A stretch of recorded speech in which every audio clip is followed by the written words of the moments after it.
जंगल के अंदर परी चिड़िया अपने आप को शीशे के अंदर देख रही थी और अपने आप को देखते ही देखते बोल रही थी। अरे वाह, मैं कितनी ज्यादा खूबसूरत हूँ। इस पूरे जंगल के अंदर मेरी बराबर तो कोई भी खूबसूरत नहीं होगा।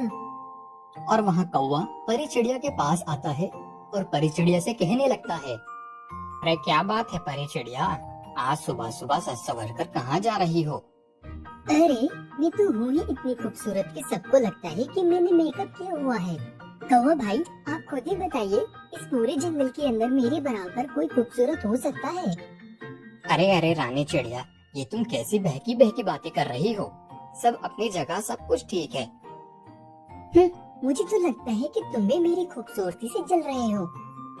अरे ऐसी बात नहीं है, मैं तो बस यहाँ तुमसे मिलने के लिए आया हुआ था। तुम तो दिन ब दिन बहुत घमंडी होती जा रही हो।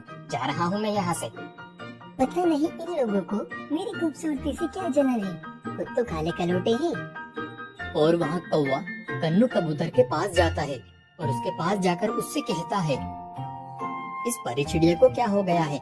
दिन ब दिन काले गोरे में भेदभाव करती जा रही है। मुझसे बोलती है कि क्या इस जंगल में मुझसे ज्यादा खूबसूरत कोई है? अरे नहीं, अरे नहीं कौवा भाई, तुम्हें जरूर कोई गलतफहमी हुई है। वो ऐसी बिल्कुल भी नहीं है।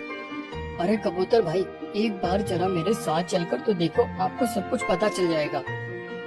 और उसके बाद कन्नू कबूतर और वो कौवा दोनों आगे की ओर जाने लगते हैं और परी चिड़िया के पास आकर रुक जाते हैं और कहने लगते हैं, अरे परी चिड़िया, कैसी हो? मैं तो ठीक ही हूँ, तुम बताओ तुम कैसे हो? देख लो मेरा चेहरा एक बार, तुमसे तो कई गुना अच्छा है। अरे अरे परी चिड़िया, ये तुम किस तरह से बात कर रही हो? जिस तरह से करनी चाहिए ना, उसी तरह से कर रही हूँ। तुम सबके सब जंगल वाले मुझसे जल रहे हो। अरे देखो देखो, मैं तुम्हें अभी बता रहा हूँ, तुम्हें ये गलतफहमी हुई है। हम तुमसे कुछ भी नहीं चल रहे हैं। अरे कौवा भाई, रहने दो। लगता है इसको अपनी खूबसूरती पर कुछ ज्यादा ही घमंड हो गया है। चलो यहाँ से चलते हैं।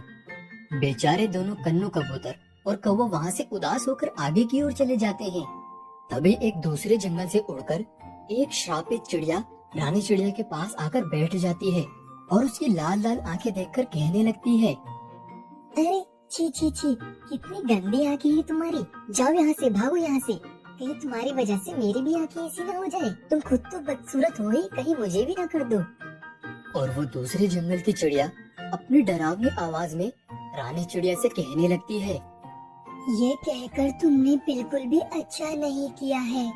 अगर एक बार कोई मेरे श्रापित चेहरे को डूब दे तो उसका चेहरा भी ऐसा ही हो जाता है। और उसका चेहरा जब तक ठीक नहीं होता, जब तक कि वो सबसे माफी ना मांग ले। और अगर किसी ने तुम्हें माफ करने से मना कर दिया तो तुम छोटी छोटी होती जाओगी और इस संसार से हमेशा के लिए गायब हो जाओगी। अरे पागल कहीं की, मुझे क्या तुमने पागल समझा है? जाओ यहाँ से, कितना बदसूरत चेहरा लग रहा है तुम्हारा मुझे। ए चिड़िया, मैं यहाँ से जा तो रही हूँ, लेकिन तुम बहुत ज्यादा पछताने वाली हो। जाओ यहाँ से, चली जाओ, कभी तुम्हें पछताऊं अभी। वो दूसरे जंगल की श्रापित चिड़िया आगे की ओर उड़कर चली जाती है। और इसी तरह से कुछ दिन बीत जाते हैं। रानी चिड़िया अपने आप को शीशे के अंदर कुछ ज्यादा ही देख रही थी कि एक दिन वो गौर से अपने आप को शीशे के अंदर देख रही थी कि देखते ही देखते उसकी आंखें भी शीशे के अंदर भी लाल हो जाती हैं।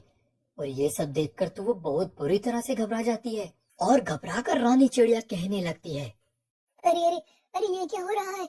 अरे उस चिड़िया की बात तो सच हो रही है। अरे मैं क्या करूं?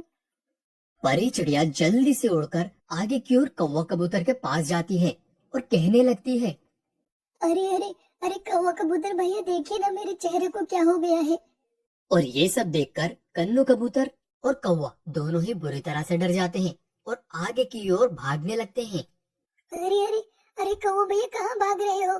कौवा भैया। और जैसा उस चिड़िया ने कहा था, उसी के मुताबिक वो धीरे धीरे छोटी भी होती जा रही थी।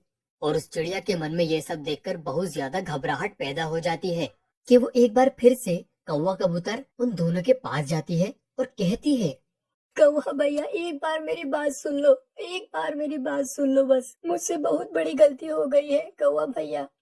कौवा तो रानी चिड़िया से बहुत ही ज्यादा नाराज था और वहाँ से वो उड़कर आगे की ओर चला जाता है। और रानी चिड़िया कन्नू कबूतर से कहने लगती है, कबूतर भैया, दूसरे जंगल से एक चिड़िया आई हुई थी। मैंने गलती से उसके चेहरे को टोक दिया, बुरा भला कह दिया। जब से मेरा चेहरा भी ऐसा हो गया है। और उसने मुझे बोला है कि तुम्हें सबसे माफी मांगनी होगी, तभी तुम्हारा चेहरा ठीक होएगा। आप मुझे माफ कर दीजिए। अरे ये क्या रानी चिड़िया, तुम तो धीरे धीरे छोटी भी होती जा रही हो। ये सब क्या हो रहा है? मुझे तो बहुत डर लग रहा है यहाँ पर। कबूतर भैया, आप बस मुझे माफ कर दीजिए, सब कुछ ठीक हो जाएगा। अच्छा अच्छा ठीक है, मैंने तुम्हें माफ किया। आपका शुक्रिया कबूतर भैया। अब मुझे जल्दी से कौवे को भी ढूंढना होगा, नहीं तो मैं इस संसार से हमेशा के लिए गायब हो जाऊंगी। और रानी चिड़िया जल्दी जल्दी उड़कर आगे की ओर कौवे को ढूंढने लगती है। लेकिन वो धीरे धीरे छोटी भी होती जा रही थी और बहुत ज्यादा डरी हुई थी और उसको कहीं भी कौवा नहीं मिल रहा था कि आखिरकार उसको एक टहनी पर बैठा हुआ कौवा दिखाई देता है और जल्दी जल्दी उसके पास जाकर कहने लगती है, अरे कौवा भैया, बस 2 मिनट मेरी बात सुनो, नहीं तो इस संसार से मैं हमेशा के लिए गायब हो जाऊंगी। दरअसल कुछ दिनों से मैंने अपनी खूबसूरती का बहुत ज्यादा घमंड दिखाया है और मुझे ये सजा मिल गई है। अगर मुझे आपने माफ नहीं किया तो मैं हमेशा के लिए इस संसार से गायब हो जाऊंगी। अरे अरे परी चिड़िया, देखो तुमने मेरा बहुत दिल दुखाया है। मैं तो काला तो हूँ मैं, लेकिन तुमने कहकर और मेरा दिल दुखा दिया है। मैं काला हूँ तो क्या हुआ, लेकिन कभी किसी का दिल नहीं दुखाता हूँ और कभी किसी को भी बुरा भला नहीं कहता हूँ मैं। और देखते ही देखते वो चिड़िया और भी ज्यादा छोटी हो जाती है और कौवा कहने लगता है, अरे लेकिन ये तुम इतनी छोटी कैसी होती जा रही हो? क्या हो गया है ये सब? कौवा भैया, आप मुझे जल्दी माफ कर दीजिए, नहीं तो मैं इसी तरह से गायब हो जाऊंगी। कौवा बैठा हुआ था और उसकी दयालु आवाज को सुनकर उसको उस पर तरस आ जाता है और कौवा कहता है, देखो रानी चिड़िया, मैं तुम्हें माफ कर रहा हूँ, लेकिन याद रखना आगे से किसी का दिल मत दुखाना। और जैसे ही वहाँ पर वो कौवा इतना बोलता है, रानी चिड़िया पूरी तरह से ठीक हो जाती है और कहने लगती है, कौवा भैया, मैं आपसे वादा करती हूँ, अपनी जिंदगी में कभी किसी को भी घमंड नहीं दिखाऊंगी। और उसके बाद से रानी चिड़िया कभी किसी को भी जंगल के अंदर अपनी खूबसूरती का घमंड नहीं दिखाती।